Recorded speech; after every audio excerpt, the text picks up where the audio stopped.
But first, talk a little about yesterday. I thought I had a good afternoon slate, a good morning. I thought I did well. I tripled my money. I finished 20 something in the big one, and with a couple zeros as we were just referring to. It was we got a lot of things right yesterday, and it felt good. But Sheets with the big win. Sheets, talk a little bit about it, and if you have it available, it'd be great to see your screen. And I know people, and I just want to, before Sheets goes on, I want to jump in. I know people keep asking for, like in our Discord, give us your process, Sheets, give us your process. Sheets is giving out his process every single day. More than anybody on any other site is talking about exactly what he does, how he does it, how he uses SaberSim to do his multi-entry builds. And we talk through it. Because a guy like Tommy Henry may not be a priority for him, and he plays him in a lottery, that doesn't mean anything. That's a part of how he's talking about it. So I do want to just remind people that if you really pay attention, Sheets is talking about his process on a daily basis and how he's doing things, especially on our live before lock Dude, stuff. not even that. I mean, not to say whatever, but I'm literally like doing it and showing the screen like as right. I'm doing it, literally on the spot. Okay, so I don't know what else I can actually do. Like, so I'll show you. Okay, so I'll show you the lineup, but let's show you the build. I mean, because this is exactly what we did, and I showed everybody this. So. This was the build. So I had 67% San Diego, and then 30% Washington, 22% Oakland. And then as far as the pitchers goes, I had 45% Snell, 42% Nola, 30% Henry, and then kind of sprinkles throughout. I had 20% Walter, and he got blitzed. You know what I mean? So this was kind of like what the build looked like. And I showed everybody this right off the bat. And then I just kind of then what I did was after I built the lineups, I set it to min unique 2. That was one change I made, which I didn't really even need. Right. And then one other thing I did was that after the 130 games, there was a couple of guys that were scratched from the San Francisco San Diego game, I think. So I did have to switch something, but I don't think they weren't scratched. They just hadn't released the lineups yet. Oh, okay. They remained lower owned than they should have been. Okay, yeah. So I made one switch, and I used the SaberSim thing to do that, and that was just pretty much it. And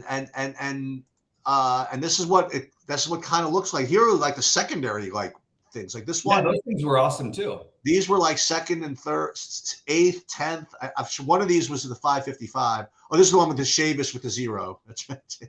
Chavis with 0. Garrett with 0, Thomas with 0. Yep. And then listen, and it's like now I know what it feels like to be one of those 150 guys. Not because I played 150, because I didn't. I played 40, right. But I had 67% of them in San Diego stacks. Right. When San Diego's up 10-0, I mean, I got some combinations. You know what I mean? Like, right. I wasn't gonna get screwed. And this was the one that happened. That happened to be the one to get it all. And this one had the 10 points from Jimenez. That just was probably, I mean, it was more than enough. I mean, if we look through the actual contest, I mean, if you look down the list here, I'm won by a full 8 points, and I had everybody pretty covered. You know what I mean? Like everybody else, everybody else had the same guys I had going. Like when it was 10-0 in the 6th, I hated to like curse myself, but I'm like, there was really nobody that was coming. Right. And the few people that had guys, like you look at this, like I had Snell, but there were other guys that did, like this guy, like BK Ryder, who I was sort of afraid he didn't even have Snell, and I had a free 4 points coming to me. Right. Not to mention probably another inning or so. And this guy with the Ryan Sears, was pretty good, but he had the same guys I had. This is the only guy that I was sort of even sweating was this B Johnson guy, just because it was the only guy I didn't have. Right. He went 0 for, I don't even think he touched the ball like the whole game. Right. So as opposed to like some lotteries where you just, you feel like surrounded and you feel like you have no chance even though you're doing well. This one I was on the golf course at Matt. It was like the 7th inning, and I'm like, I really think I'm gonna win. And then when I saw these substitute guys I had, like this one, like just in case, like for example, this one didn't have Grisham in it, the one that won. But this one that was 8 had Grisham. So in case Grisham comes up and hits some random home run or something, like I got that one too, it was all, again, you unfortunately, this is just what baseball is, man. You just play process and you just lose a lot. That's it. That's what I always tell everybody is that you until hopefully you don't, and that's just kind of it. right. And to throw this out there for people again, I feel bad. I was so psyched. I posted on State Kings like as soon as I went in there. Ooh, look at this! We won the lottery. We won this, and then went back and looked, and not a single person bought a single share of this tournament. That's crazy. Yeah, people buy like all my shit like literally every day, and Yeah. for whatever reason, some random afternoon slate on a Thursday. Random afternoon slate on a Thursday during the WSOP, which is what a lot of people are betting on right now. WSOP, with the. And I've been struggling the last week or two too. I mean, like, oh, why do I want to bet on sheets on a stupid random Thursday? Got to get in there, man. That's what you got because that's the thing. Like you play, you have good process. With any luck, it just hits every once in a while, and that was just it. Like I'd love to say I had a particular take that, and it was funny to get Gary Sanchez, who I was cursing the night before, put up 26 with no pinch hit risk on this occasion. So there you go. Right. Yeah. Well, it was. I'm glad you like a great win. Really thrilled to see it. Of course, nice to get on that track, especially like you said. You go through it feeling like a little bit impossible, and that's just the way it goes. I mean, actually, I felt like that in poker tournaments at times too, where there was just like you run bad for a month or run well below average, and you just get it bad, in the wrong spots, and you just feel like God, I never am going to win again, and then all of a sudden you table 4 tournaments in a row. Let me talk one other thing about process. I think it's really important for everybody if you want to figure out how to do this. If you have listen, everybody. I won't say everybody, but most people work. Most people have other stuff going on or whatever. And most people, they have like a time allocation issue. They want to know how much, where to allocate their time. You really need, in my opinion, to get in there with either of our live streams. Okay. Specifically the ones where Bobby is, because like when we go through it, like you hear me kind of struggling and I ask Bobby what he thinks about certain plays. And again, I'm mostly just feed off the projections, right? That's how I start off with. But when I mention a guy, like yesterday, I said, I'm really thinking of playing like a whole bunch of this Walter guy. And you're like, why? You know what I mean? Like even something as stupid, as pedestrian as that, it changed my whole thing. And my original like lineups, I was going to have more of like Jay Irvin, you know what I mean? Like guys like that. And you're like, well, why do you need that? I'm like, okay, you know what? Screw it. I'll play more Nola Snell, and even you were like, when I first looked at Snell, I'm like 10-1 for Snell. And you're like, yeah, you know what? I think 10-1 for Snell, So the point is not that like you're always right or I'm always right, but you get that live, you go to the live stream and you hear us kind of banding about ideas and kind of sift through the like the projection piece, because it's not just about that. And sometimes a projection will look good, but when you have like you actually bounce it off of like Bobby, that's actually good like baseball common sense. You're like, you really want to play like 70%, I don't even know the name of the guy, whoever it would be. So I think it's important that everybody at least come from one of the live streams. Yeah, I agree with that. If you can, that's definitely where we do the most. And also, I thought it was really, it's just great to have you back on top again, and then hopefully we can carry that over, or maybe we can both win one tonight, or something like that. Spread it out a little bit. Maybe some of the users can win something tonight. Let's get into the slate. It's a big one. Yep, and I gotta leave in like 45 minutes. And just to get every reminder, I have the live final thing tomorrow. I'll post the lineup when that comes in, and the difference between 10,000 and 250,000 is a lot. Yep. Fortunately, I have a nice big hit from freaking yesterday to make me feel better regardless of what happens. Mm-hmm. But the one thing about today, by the way, I guess let's get into it. There's a lot of freaking rain. It's one of those. There's a lot of weather. I mean, starting with here, it's not looking great around here either. Not that it's like a red or anything like that, but everybody's got to really watch the weather tonight. That's my first overall comment. Yep, agreed. That's something we're gonna have to talk about as we go through these games. And I'm sharing my screen, right? Yeah, we got your screen. So we'll talk about this. So Seattle Baltimore, which is one of those games, and actually it's kind of hard to know right now where this game is gonna end up, because it does seem like it's one of those that's going to be like you have some pretty consistent stuff. And I don't know. I mean, personally in this game, I'm not like all that excited to play the hitting in it. And I'm not overly excited about the pitching. So I feel like there's like a lot of plays that are borderline for me. And I just feel like I'll pass on it if it's even questionable, because I kind of probably want to pass on it anyway. Yeah, I'm not getting to either of the pitchers in this game, even with weather. and I'm not getting to either of the. See, the way the hitting's working for me, there's like a couple of real standouts, and again, I didn't look for that long. So I am looking. So I presume that we're going to be looking for pivots off of that. So let me just look real quick to see if Seattle or Baltimore even qualify. Not really. I mean, I'm inclined to just kind of pass on this game. Yeah, if you want to get frisky, Logan Gilbert, we've seen Baltimore give up some big games to righties this season, but that would be probably it for me. All right, next up we have Texas and your Yankees. So we've got the weather there. So that's another one of the ones. And and actually in New York, it seems like it may potentially be worse even.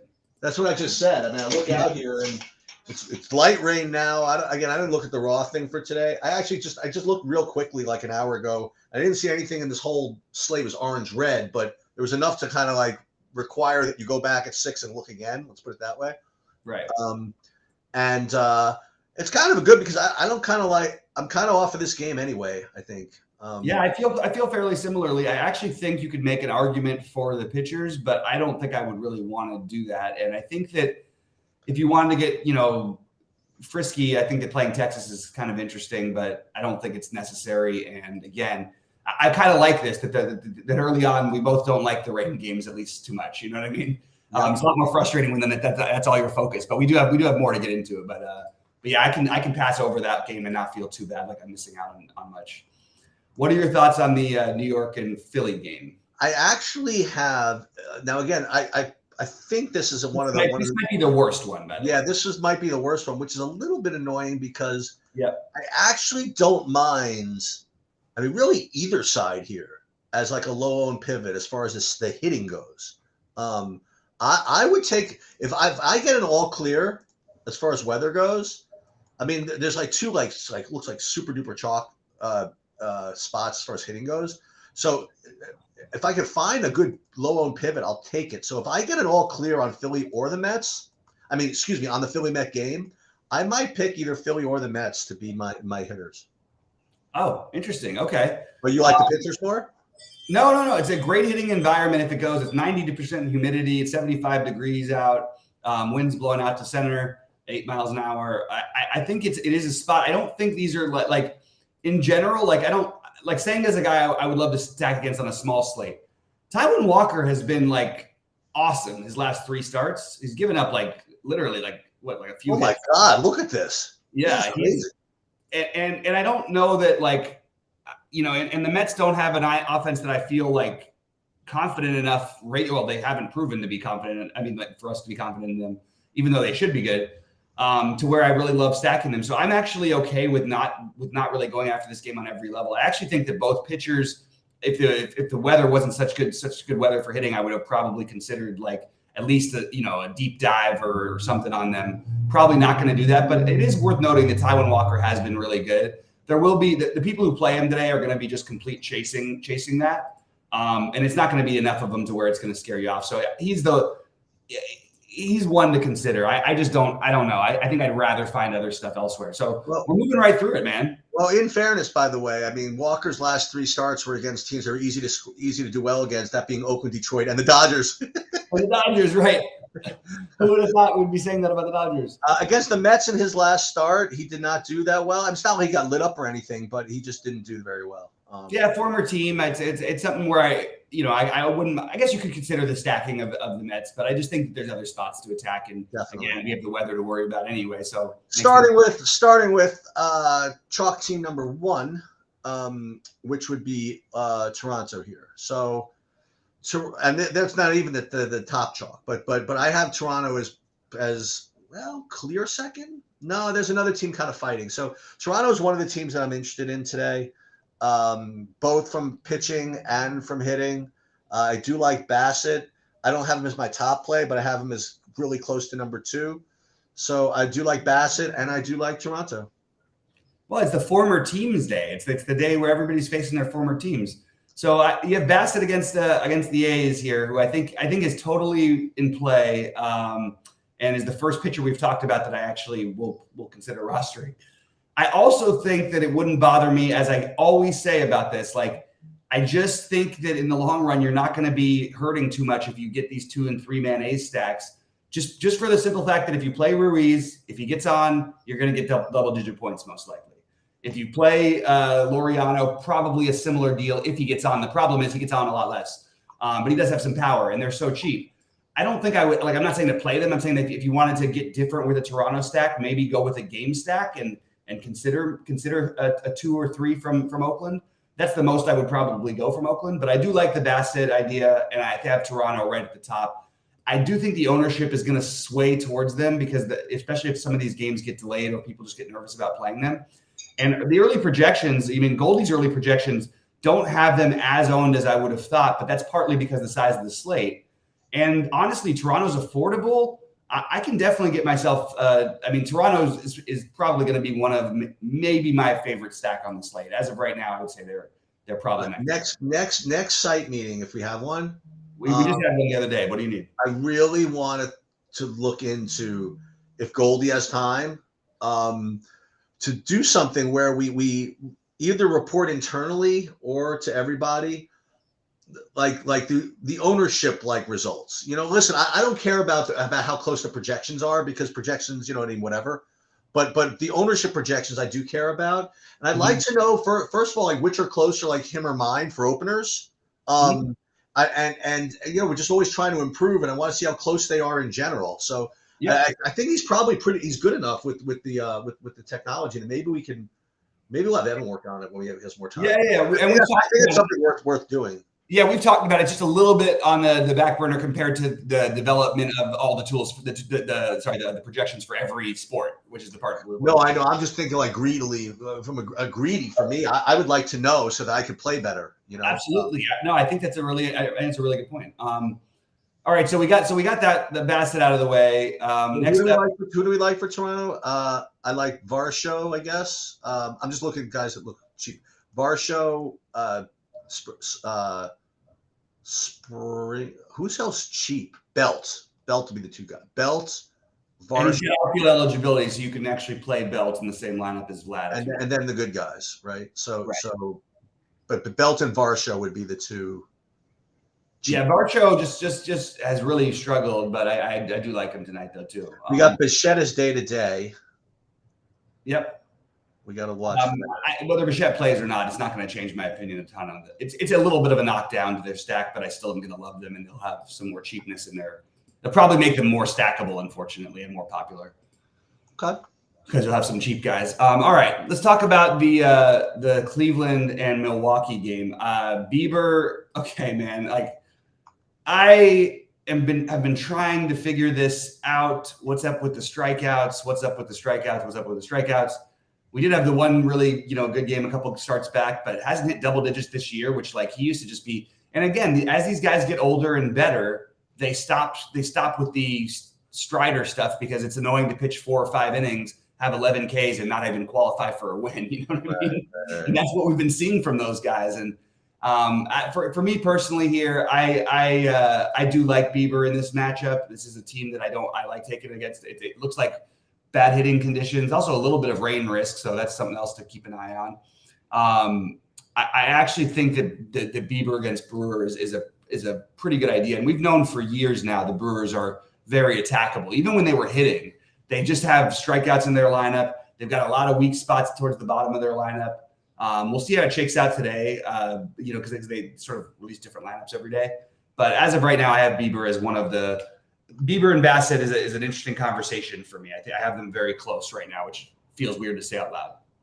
We're in agreement, man. I like Bieber as well. Not at the top, but the guy I like at the top is going to be 80% owned. But we'll talk about that in a minute. But I do like Bieber as a secondary pitcher, and I'm not getting to any of the hitting. Yep. Okay. Well, let's. Next up, we have Boston and Chicago. Start us off here with this one. Yeah, I think both these pitchers are really good tournament plays. Giolito is going to be tough for people to play at 9,600, but as you well know, he has ceiling. He always does. And I think he's going to. I presume he's going to be low owned. I don't know. So I do like that. And then on the other side, I mean, listen, we play all kinds of pitchers against freaking the White Sox, against the righties. I'm seeing like no projection on Bello. Like he's like doesn't even exist. So I'm like presuming when I say doesn't even exist, I just have terrible numbers for him. Don't exactly know why that would impact his ability to put in one good game at against the White Sox. So I kind of like him as a tournament play. So I like both these pitchers as tournament plays. They're not the greatest projection plays, but I do like them both in GPPs.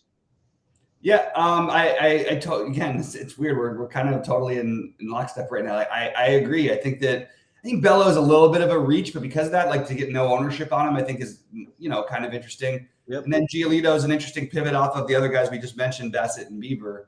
And I think both are viable. I probably end up on the more less on that side than more on it.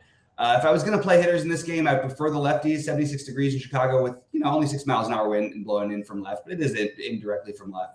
So I would prefer the lefties if you had to choose them. Obviously, Dever is always a really good play, but I don't think I'm going to be doing much with the stacking of either of these teams. And I think both pitchers are fringy, but both Giolito especially. But both pitchers have the upside to really pay it off. And then we get to the chalk game, right? Well, let's talk about this for a second. So I mentioned this the other day. I said, has anybody ever been 6,700 yet? And you said, I didn't think so. And I'm seeing Ohtani at 6,700 in this game. And Trout is 6,500. And these guys definitely project to have the most raw points, like the Angels of anybody. They're in Colorado. But I know that you like to say that sometimes salary really doesn't matter so much of the hitting, but at some point it just has to matter. Not when you have the entire bottom. You have 5 hitters in your lineup that are 2.4K or 2.5. No, that's true. Okay. Yeah. But like, for example, like if you end up playing like Ohtani as like a one-off, for example, I just think that's really poor. I don't know. Like he has to have, I don't know. Anyway, the Angels team it projects, they're in Colorado and they're projecting to have the most points and they project to have the most ownership and all that stuff. And depending on who else is in there, you get like what's Renique Foe? I mean, for example, he's probably pretty cheap. I don't even know who's playing, but I'm sure wherever it is. Well, Drury's not too cheap. Renfroe, where's Renique? Renique for 2,900. I mean, that's kind of obscene. But as we've said, Freeland, Freeland has tricks. He pitches in Colorado for a living. Just when you think it's like it's so easy to get to him, he'll put up sort of a game. And yeah, okay, give Trout a home run. You know what I mean? Like give both of them, or give Ohtani a home run and give Trout a home run. But they're still going to be 100% owned. And I don't know. I just got better things to do with my life than play the Angels with the pitchers I want to play.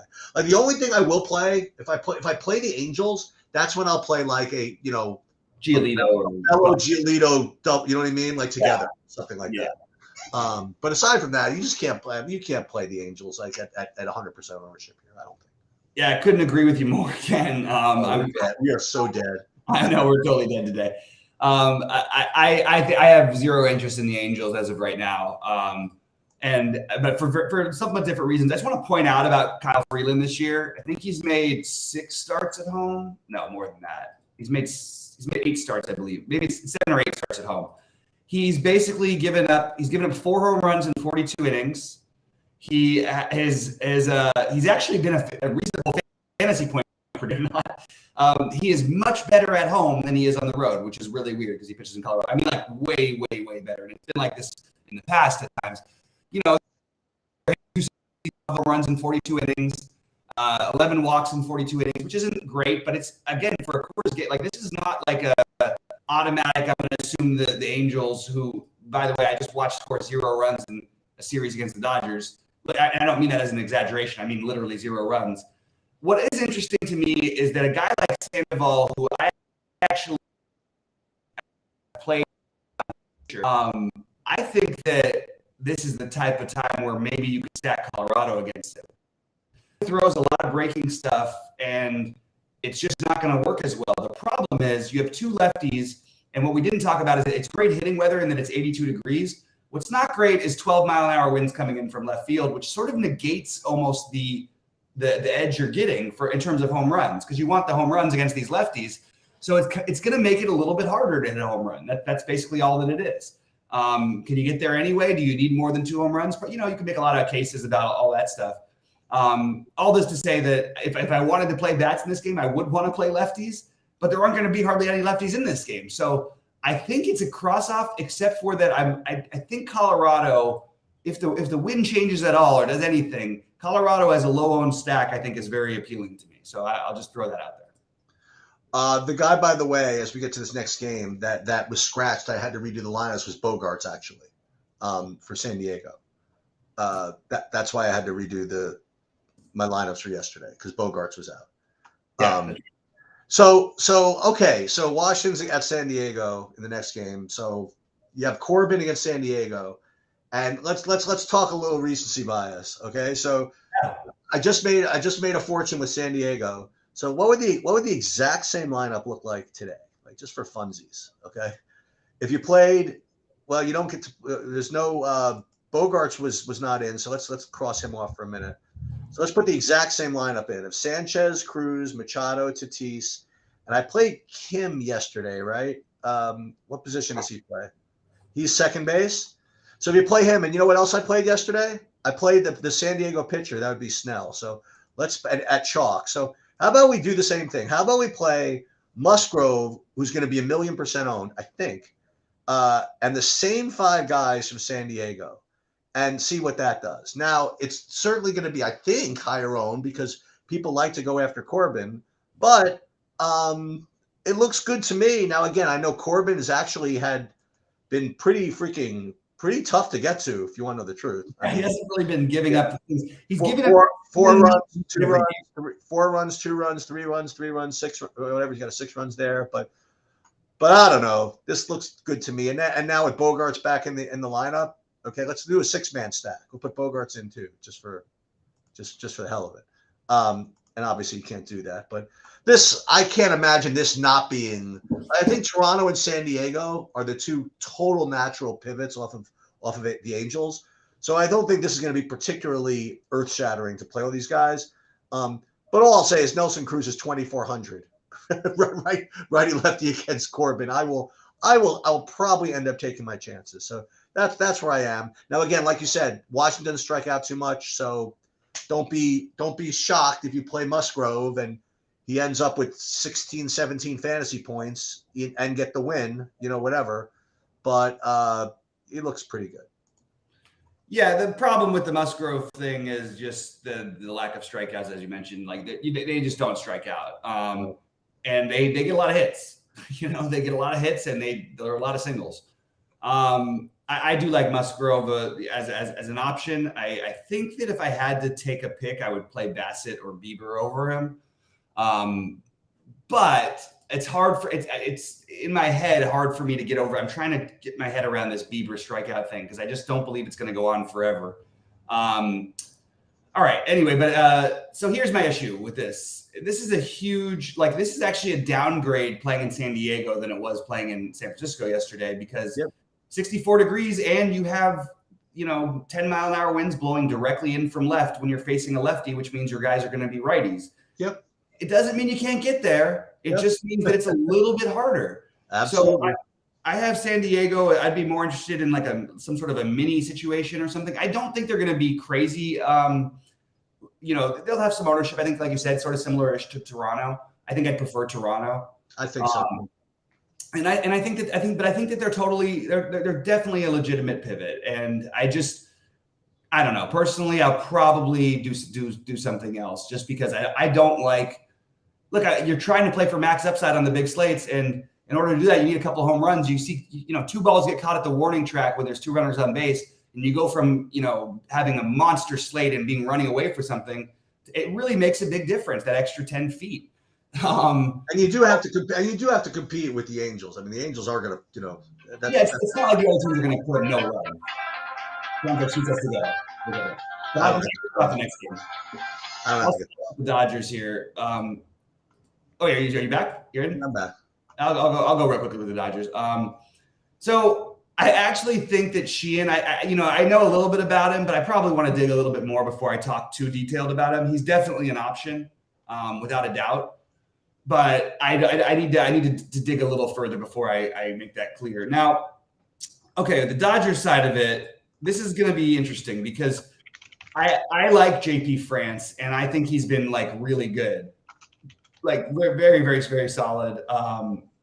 He does have the occasional weird, like where you just can't get the ball over the plate. I'm just going to say it. Like, look, the Dodgers may have been terrible lately. Muncy's supposed to be back tonight, which should help. For whatever reason, every time Will Smith or Max Muncy's out of the lineup, they don't hit for weeks. And then those guys come back, and all of a sudden they're scoring 10 runs a game. So assuming Muncy's back especially, I am going to be on the Dodgers tonight. And that would be my preferred pivot to San Diego. I don't think that France is unhittable or untouchable by any means. So I'm going to be playing some Dodgers. They would be for me the best. I think Toronto's the best stack. I think the Dodger, factoring in most rational things, I think your best stack if you were going to play like, I want 25% of a very low end stack in the lottery, I think the Dodgers are your best bet. I really like them. Yep. So what do you think? What do you think about the Dodgers? I'm not really getting to the Dodgers today. Okay. But I will root for you, and I might get to them later. But right now, again, I just had I literally just had those three teams. I had the Angels as chalk, which I didn't want to play. Then I had Toronto, San Diego, and Philly. I didn't have to get to the Dodgers, but certainly nothing wrong with them. Yeah, Sarah said Yeah. we One thing that of all the lineups he's faced so far in his young MLB career, he hasn't faced an offense as good as the Dodgers yet, and I think this is a spot where you could definitely play them. All right, we have, what's that? No, nothing. Go ahead. What? So, do you want to start with the last one? Yes. So this is the last pitcher that I like as well. So I like Logan Webb. I guess at 10-4, I guess he's going to be. I don't think people are going to play that much of him. I imagine. I mean, Arizona just beats on people. But I do have him listed as a playable option here. So he's going to fill out my pitching pool. So it's going to be Musgrove, Bassett, Bieber, Webb, Giolito, and Bello. And I'm not getting to Davies. I'm sort of might be. I didn't think about San Francisco, but maybe you could talk me into that. I don't know what the weather or whatever it is going to be there, but I do like Webb though. Yeah, so it's it's typical San Francisco weather, 58 degrees, wind blowing out, but nobody doesn't really make a difference. If it gets in like the 30s, it makes a little more of a difference, but it's like 12, which is actually like a really low wind game for San Francisco. Almost every day you see 20. I think Webb is in play, sort of in the same vein as all these guys, but you're right. Like, do we really want to go pick on Arizona at 10-4? I love Logan Webb. I've been saying for years since I watched him shut my Dodgers down in the playoffs and one of the better pitching performances I've ever watched. It was awesome. I think he's a really good pitcher, and I think Arizona has a really, really good offense that is not fun to try and take pitchers against.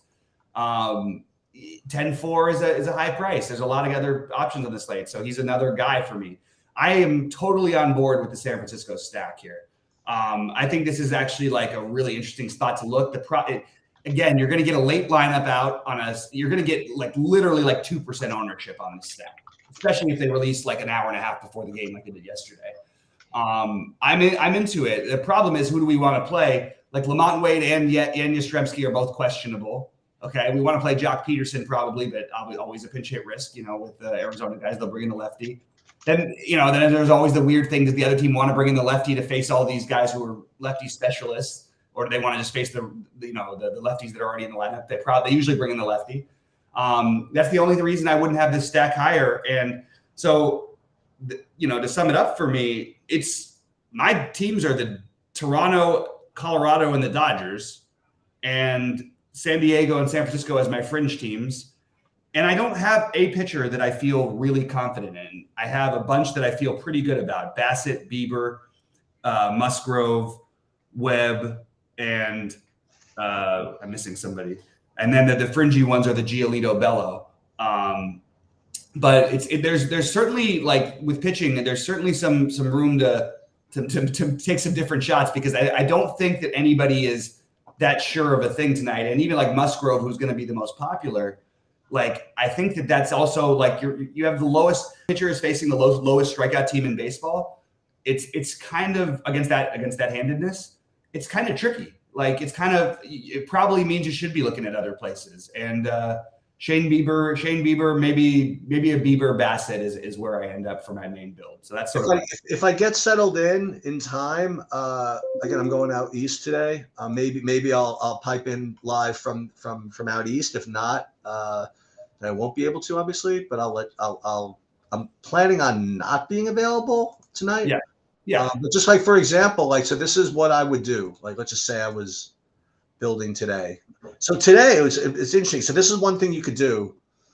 So let's say I wanted to build again, like 50 lineups. I updated the projections. I put them in and I just ran this. And this is like, again, like people ask how I tweak, what little differences I make. I'll give you a good example of what I'll do today. Okay. So today I'm actually pretty confident with where I want to go pitching wise, and just limit it to those. So the first thing I'll do is I'll just X out everybody else if I get any of them. So like right here, so first of all, let's look at first stack types. I mean, I won't mess with that too much. So I'd be getting a bunch of Toronto, all kinds of Oakland, actually, which I didn't even think about at all. That's what we talked about. Well, I remember I was saying that. Oh, yeah, with the Ruiz and all those stolen bases, yeah. Right. Angels, Mets, Boston, Houston, almost no San Diego, and no Philly. Now, again, we're obviously watching the weather, but so then I'll look at the pitchers, and I'll be getting like 11 pitchers. So I would probably, like in a situation like this, like literally just do something like this, like literally X out like all of the pitchers that I said I didn't want to play, and just limit myself to like I'm not playing Emmett. I don't know about that one. You know what I mean? Like, so I might be playing him in my biggest buy-in. I don't know yet for sure. Who, Emmett Sheehan? Yeah, he's good. Yeah. Well, there's hype on him. Like I said, I'll look more into that one later. But I don't think he's going to be off the board either. Like, I mean, I think he's going to be like 10% owned. Like, so what I might do, like let's say I didn't know about him, whatever. So then I would like X out everybody. I just limit it to these 6 pitchers, for example. And then again, the other thing I would do is go back into players and go min unique 2, just because again, I want to be a little less risky. And then I might just run them just like this. You know, that would not be for my big buy-ins, you know, but that would be for my little guys. And this would give me mostly Toronto and then Houston Angels. And then what I would do is just literally manually upgrade some of these teams I wanted to play. Like I like San Diego, so maybe I'll just make them 20 or something like that, or 25. And I'll just kind of run with it. And I found that that's just been successful for me. You're really good at like hand building and whittling them down. I just don't come up with good lineups that way. You're just better at it. Well, I mean, yeah, I used to be better at it. Lately, it hasn't been so good. Although yesterday I had a nice one that almost had a chance to win the big one. All right, dude. I will see. If I don't see you at 6, I'll probably pop in at some point. But okay. All right, buddy. You'll hear from me over the weekend. All right, sounds good, man. Have a great time out there in the Hamptons. Say hi to the fam, and good luck tonight. Hopefully you can. Hopefully, I don't know if it can be a springboard, but maybe it's a springboard for someone else, and then maybe you win another one or whatever. Dude, I'll trade it all in for the MMA thing tomorrow if I can win. Absolutely, that'll work. All right, good luck, everybody. Good luck, Sheets.